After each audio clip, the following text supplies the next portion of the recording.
या देवी सर्वभूतेषु मां ब्रह्मचारिणीरूपेण संस्थिता। नमस्तस्यै नमोस्तस्यै नमोस्तस्यै नमो नमः। जय माता दी। माता रानी आप सभी भक्तजनों पर सदैव अपनी कृपा दृष्टि बनाए रखे। आज हम सुनेंगे नवरात्रि के दूसरे दिन माता ब्रह्मचारिणी की कथा। माँ ब्रह्मचारिणी तप का आचरण करने वाली है। माता ब्रह्मचारिणी का बीज मंत्र है ह्रीं श्रीं अंबिके नमः। ह्रीं श्रीं अंबिके नमः। माता ब्रह्मचारिणी के प्रिय रंग नारंगी है। माता ब्रह्मचारिणी का प्रिय भोग शक्कर है। इस दिन माता का प्रिय भोग शक्कर का भोग लगाना चाहिए। माँ दुर्गा की नव शक्तियों का दूसरा स्वरूप देवी ब्रह्मचारिणी का है। यह शब्द ब्रह्मा का अर्थ तपस्या है। ब्रह्मचारिणी अर्थात तप की चारिणी, तप का आचरण करने वाली। शारदीय नवरात्रि शुरू हो चुके हैं और आज नवरात्रि का दूसरा दिन है।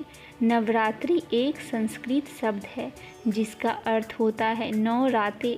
इन 9 रातों और 10 दिनों के दौरान देवी शक्ति की 9 रूपों की पूजा की जाती है और 10वां दिन दशहरा मनाया जाता है। माता दुर्गा की नव शक्तियों का दूसरा स्वरूप देवी ब्रह्मचारिणी का है। यह शब्द ब्रह्मा का अर्थ तपस्या है। ब्रह्मचारिणी अर्थात तप की चारिणी, तप का आचरण करने वाली। कहा भी है वेदस्त्व तपो ब्रह्मा, वेद तत्व और तप ब्रह्मा शब्द के अर्थ है। ब्रह्मचारिणी देवी की स्वरूप पूर्ण ज्योतिमयी है एवं अत्यंत भव्य है। इनके दाहिने हाथ में जप की माला एवं बाएं हाथ में कमंडल रहता है। आइए माता ब्रह्मचारिणी की कथा सुनते हैं। अपने पूर्व जन्म में जब माँ हिमालय के घर में पुत्री रूप में उत्पन्न हुई थी, तब नारद के उपदेश से इन्होंने भगवान शंकर जी को पति के रूप में प्राप्त करने के लिए अत्यंत कठिन तपस्या की थी। इस दुष्कर तपस्या के कारण इन्होंने तपस्वचारिणी अर्थात ब्रह्मचारिणी नाम से अभिहित किया गया। 1000 वर्ष उन्होंने केवल फल मूल खाकर व्यतीत किए और 100 वर्ष तक केवल शाक पर निर्वाह किया था। कुछ दिनों तक कठिन उपवास रखते हुए देवी ने खुले आकाश के नीचे वर्षा और धूप के भयानक कष्ट सहे। इस कठिन तपस्या के पश्चात 3000 वर्ष तक केवल जमीन पर टूटकर गिरे हुए बेलपत्रों को खाकर वे भगवान शिव की आराधना करती रही। इसके बाद उन्होंने सूखे बेलपत्र को भी खाना छोड़ दिया और कई हजारों वर्ष तक वे निर्जला और निराहार तपस्या करती रही।